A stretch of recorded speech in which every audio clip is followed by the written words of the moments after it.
Hi guys, this is gsmnon.com and I'm here with the iPhone 5 and a game called Uncanny X-Men Days of Future Past. As you know, there is a movie called Days of Future Past, X-Men Days of Future Past in the cinemas, and this game doesn't exactly have anything to do with it.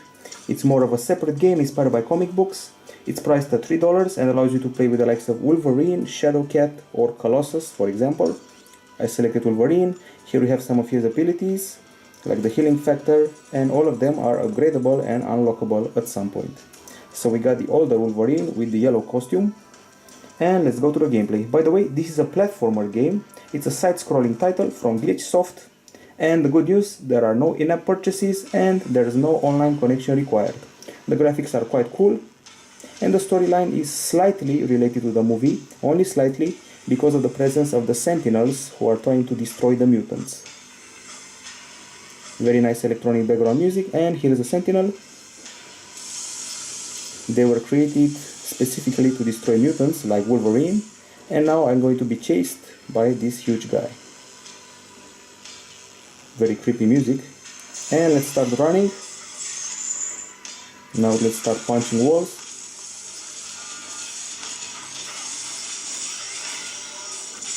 I just did a double jump, so we have a back and forward button, we have an attack button here, and we have a jump button.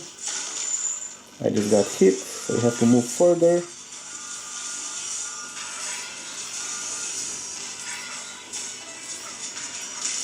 You can also hit various pickups to use them, and you can also swipe the attack button to trigger a move.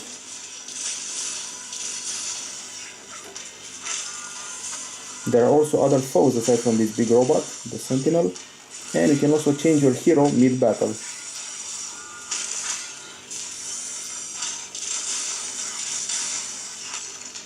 This is one of the harder levels. Just got hit again. Let's try to avoid that in the future.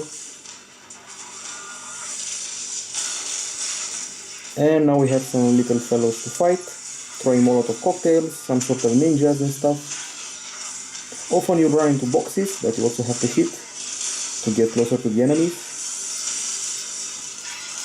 As I said, the graphics are quite nice.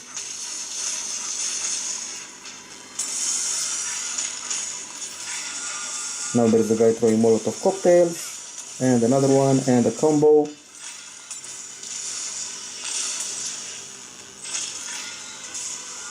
Okay, so let me explain the controls again. We have a back button, we have a front button, we have a jump button with double jump abilities. You can tap this button once to attack, or you can swipe it to perform two types of attacks. A swipe forward is attack number 1, and a swipe backward is attack number 2, which in this case is an uppercut.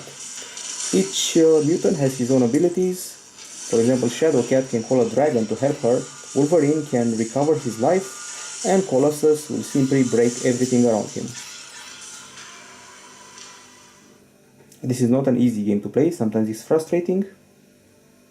You also got Cyclops, Scarlet Witch, and other famous mutants from the comics. Okay, so let's proceed here. Hit a barrel or two. You can also get combos. And now there will be a cutscenes where I meet other mutants, and we all start talking, and the truth unravels. This is Shadowcat, and I'm going to mute the other mutants.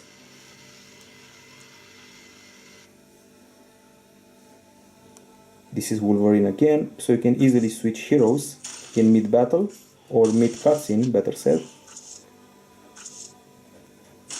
The fans who loved Mega Man back in the days of the Game Boy will love this game, for sure.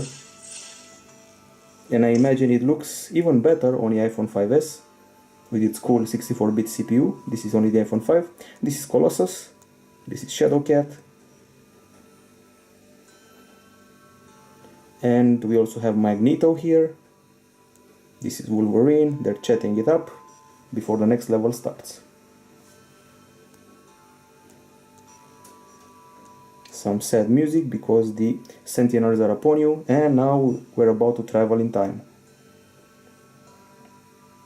My main objection about this game is the fact that the controls aren't that precise and the jumping is quite hard to perform, especially the double jump. The characters are very slow to move around, especially Colossus. And here you are, you can get ratings after each level, about a 3-star rating, like Angry Birds, only these aren't stars, they're X's. Then you get experience points, and then you proceed. So you got Colossus here, let's upgrade his skill. It's called Rampage, and let's start the next level.